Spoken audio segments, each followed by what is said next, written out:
तो कहानी की शुरुआत में हम जेस नाम के एक आदमी को देखते हैं जो कि पास्ट में वॉल्टर नाम के एक आदमी के साथ में काम करता था।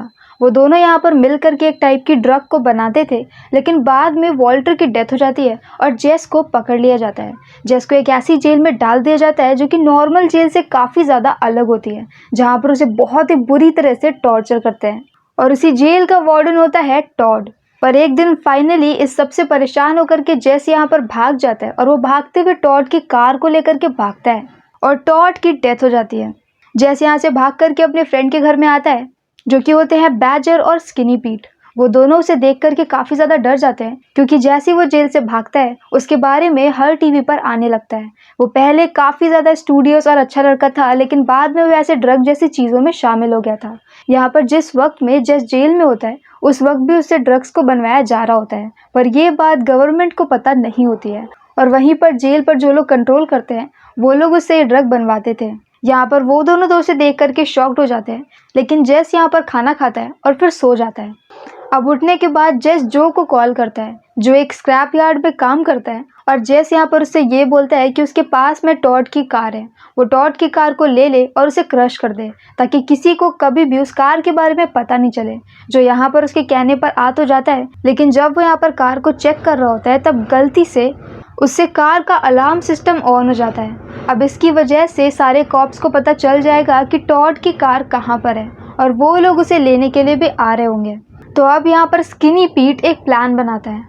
वो जेस को बोलता है कि वो बैजर की कार लेकर के जहाँ भी उसे जाना है वहाँ के लिए निकल जाए। बैजर यहाँ पर स्किनी पीट की कार को लेकर के जाएगा और स्किनी पीट यहाँ पर टॉड की कार को लेकर के जाएगा। ये तीनों तीन अलग अलग डायरेक्शंस में जाएंगे। अब पुलिस यहाँ पर जाहिर सी बात है कि टॉड की कार का पीछा करेगी, और ऐसा करते हुए वो लोग स्किनी पीट के पास में पहुँच जाएंगे। और तब स्किनी पीट पुलिस को ये बोलेगा कि उसने ये कार किसी से खरीद ली है और बदले में उसे दूसरी कार दे दी है, और ये दूसरी कार उसकी खुद की होगी। तो अब पुलिस यहाँ पर उसकी कार को ट्रेस करते हुए बैजर के पास में जाएंगे, और इतनी देर में जहाँ भी जाना है जेस को वो पहुंच सकता है। ये दोनों उसके काफ़ी अच्छे दोस्त होते हैं और इसलिए उसकी हेल्प कर रहे होते हैं। जाते जाते वो यहाँ पर जेस को अपनी टोपी और काफ़ी सारे पैसे भी दे देता है।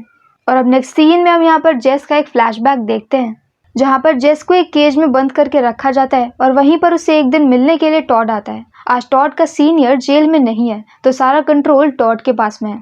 टॉड यहाँ पर जेस से हेल्प मांगता है और वो उसे अपने घर लेकर के जाता है। उसके घर में उसने अपने एक मेट का मर्डर कर दिया था, क्योंकि उसकी मेट को पता चल गया था कि टॉड के पास काफ़ी सारे पैसे हैं जो कि वो बुक्स के अंदर छिपा करके रखता है, और इसी लाश को ठिकाने लगाने में उसे जेस की हेल्प चाहिए। वो जेस को यहाँ पर धमकी भी देता है कि अगर वो भागा तो वो अपने सीनियर्स को बता देगा, वो लोग उसे पकड़ लेंगे और पहले से भी ज़्यादा बुरी तरह से टॉर्चर करेंगे।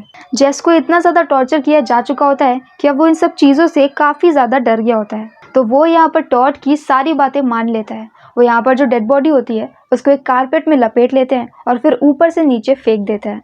उसके बाद वो बॉडी को कार में डालते हैं और एक डेजर्ट एरिया में ले जा करके उसे मिट्टी में दबा देते हैं। यहीं पर टॉड बोलता है जेस से कि वो उसकी कार से सिगरेट लेकर के आए, पर जब जेस यहाँ पर सिगरेट लेने के लिए जाता है तब वहाँ पर उसे टॉड की गन मिलती है और वो टॉड की गन को उठा लेता है और टॉड की तरफ पॉइंट कर देता है। अब यहाँ पर टॉड उससे बोल देता है कि वो उसे मार भी देगा तो भी उसके सीनियर्स उसके साथ बहुत बुरा करेंगे, और ऐसे करके वो जेस को डरा पाता है और जेस उसे उसकी गन को वापस कर देता है और वो दोनों वहाँ से निकल जाते हैं और जेस दोबारा से केज में चला जाता है। और अब प्रेजेंट टाइम में जेस यहाँ पर टॉड के घर में गया है क्योंकि उसे टॉड के सारे पैसे चाहिए।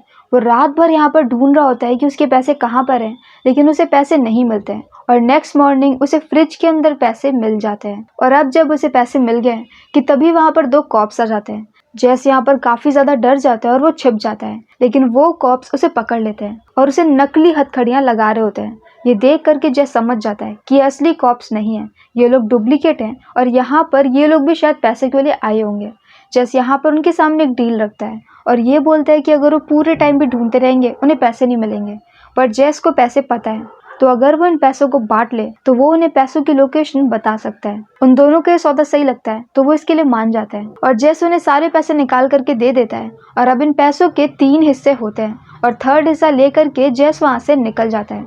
जब वो यहाँ पर बाहर निकलता है तो ये देखता है कि वो दोनों जिस कार से आए होते हैं वो एक वेल्डिंग की कार होती है और ये कार देख करके जेस को याद आता है कि जिस वक्त वो केज में था उस वक्त इसी वेल्डिंग वाले को बुलाया गया था। इसका नाम था कैंडी। यहाँ पर टॉड कैंडी को बुलाता है ताकि वो यहाँ पर जेस की चेन की अच्छे से वेल्डिंग कर सके और ये चेक कर सके कि जेस यहाँ पर गलती से भी भाग नहीं पाए। और ये पूरी चेकिंग के दौरान भी वो लोग जेस को बहुत परेशान करते हैं। पर अब ये सब कुछ खत्म हो चुका है और जेस को किसी के भी साथ झगड़ा नहीं करना होता है, तो वो कुछ भी बोलता नहीं है और अपने रास्ते निकल जाता है। अब जेस यहाँ से एक वैक्यूम क्लीनर की शॉप पे जाता है और इस शॉप का जो ओनर होता है ये साइड बाय साइड एक दूसरा काम भी करता है। ये लोगों को पैसों के बदले एक न्यू आइडेंटिटी दे देता है और जेस को इसी की जरूरत है और वो ये सब कुछ छोड़ करके अलास्का जाना चाहता है। वो उस आदमी को अपने काफी सारे पैसे दे देता है, तो वो आदमी बोलता है कि पैसे कम है, $1800 कम है। यह अमाउंट तो बहुत छोटी होती है, लेकिन सिर्फ इतने से पैसों के लिए वो इसका काम करने से मना कर देता है। और अब जेस को कहीं से भी $1800 इकट्ठे करने हैं, वरना फिर उसे नई आईडी नहीं मिलेगी। और ये आदमी उससे पहले भी उसकी हेल्प करने के लिए एक बार आया था, पर तब यहाँ पर जेस का प्लान फेल हो गया था। और अब जेस यहाँ पर $1800 के लिए सबसे पहले अपने पेरेंट्स को कॉल करता है। वो उन्हें कॉल करके ये बोलता है कि वो सरेंडर करने वाला है। असल में यहाँ पर जेस के पेरेंट्स भी होते हैं और उन्हें भी पता होता है कि उनका बेटा ड्रग्स बनाने की वजह से जेल में है, लेकिन वो ये नहीं जानते कि जेल में उसके साथ क्या क्या हुआ है। और वो यहाँ पर उसे लगातार ऐसा बोल रहे होते हैं टीवी से कि वो सरेंडर कर दे और पुलिस सब कुछ संभाल लेगी। जैसे यहाँ पर बोलता है कि वो सरेंडर कर देगा और वो उन्हें उस वाले स्पॉट पे जाकर के मिले जहाँ पर वो लोग पहले पिकनिक पर जाते थे। जेस को पता होता है कि उसकी फैमिली के पीछे पीछे उसके घर के आसपास जितनी पुलिस लगी हुई है सारी ही चली जाएगी ताकि वो लोग जेस को पकड़ सके।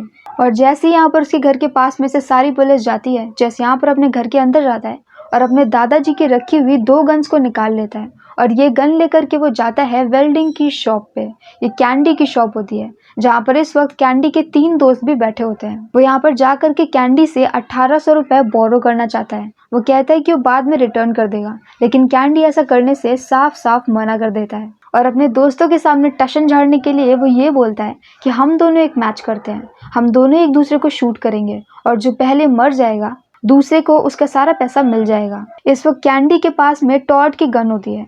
ये गन पहले जेस के पास में थी, लेकिन जब यहाँ पर कैंडी ने जेस को टॉड के घर में पकड़ा था तो उससे उसकी गन भी ले ली थी। और यहाँ पर जेस की भी पॉकेट में एक गन लगी होती है, तो कैंडी को यहाँ पर यह लगता है कि जेस के पास में एक ही गन है, लेकिन एक दूसरी गन जेस के जैकेट के अंदर होती है जिसको कि उसने हाथ से पकड़ भी रखा होता है। तो यहाँ पर जैसे ही उनका कंपटीशन स्टार्ट होता है वैसे ही वो तुरंत जैकेट वाली गन से कैंडी को मार देता है और उसके भाई को भी मार देता है। और इसके बाद जो बचे हुए 3 लोग होते हैं वो उनके आईडी कार्ड्स को ले लेता है और ये कहता है कि वो लोग अगर किसी को भी कुछ भी बताएंगे तो वो उनके घर आकर के उन्हें मार देगा। वो तीनों डर जाते हैं और वहां से निकल जाते हैं। और अब जैसे यहाँ पर सारे पैसे लेकर के चला जाता है और जाते हुए वो कैंडी की पूरी शॉप को, शेल्टर को भी ब्लास्ट कर देता है। और अब नेक्स्ट सीन में हम एक फ्लैशबैक देखते हैं जहाँ पर जेस और वॉल्टर साथ में ब्रेकफास्ट कर रहे होते हैं और वहाँ पर वॉल्टर के पूछने पर जेस उसे ये बोलता है कि अगर वो ये सारे काम नहीं कर रहा होता तो वो स्पोर्ट्स मेडिसिन के ऊपर पढ़ाई कर रहा होता। और अब सीन शिफ्ट होता है जेस की तरफ जहाँ पर हम देखते हैं कि वो अलास्का में पहुंच चुका है, मतलब कि वैक्यूम क्लीनर के शॉप के ओनर ने उसे अलास्का तक पहुंचा दिया है और वो भी उसको छोड़ने के लिए आया होता है। यहाँ पर जेस एक लेटर अपने स्टेप्सन के लिए देता है। असल में उसकी पहले गर्लफ्रेंड होती है जिससे कि उसने शादी करी होती है और उसका पहले से ही एक बेटा होता है और ये लेटर उसके स्टेप्सन तक पहुंच जाएगा। वो ओनर उसको ऐसा बोल देता है और इसके बाद एक नई आईडी के साथ जेस अलास्का की तरफ निकल जाता है और इस वक्त उसके पास अलास्का की एक कार भी है। और इसी के साथ ये मूवी यहीं पर खत्म हो जाती है। इस मूवी का नाम था एल कमीनो और इसकी IMDb रेटिंग है 7.3 आउट ऑफ 10। तो अगर आपको हमारा एक्सप्लेन पसंद आया हो तो प्लीज़ हमारी वीडियो को लाइक करें, शेयर करें और हमारे चैनल को सब्सक्राइब करें। तो मिलते हैं नेक्स्ट वीडियो के साथ। Bye bye.